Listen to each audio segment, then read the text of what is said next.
संत रविदास वार्तामध्ये आपले स्वागत आहे. महाराष्ट्रातील राजकारणी, सामाजिक ताज्या घडामोडी तसेच रोजच्या न्यूज पुढील प्रमाणे राहतील.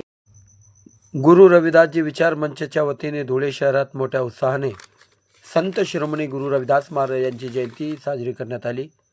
सर्वप्रथम शहरामध्ये ढोल ताशाच्या गजरात लेझिम पथकच्या संगीताने रॅली काढण्यात आली. यानंतर गुरु रविदासजी उद्यान या ठिकाणी रॅलीचे समारोप करण्यात आले. प्रमुख अतिथी आमदार अनुपजी अग्रवाल हे होते. आमदार अनुपजी अग्रवाल यांच्या हस्ते प्रतिमेचे पूजन करण्यात आले. यावेळी गुरु रविदासजी विचार मंचचे अध्यक्ष कन्हैया साखरे यांनी संत शिरोमणी गुरु रविदासजी यांच्या जीवनावर विचार व्यक्त केले, प्रबोधन केले.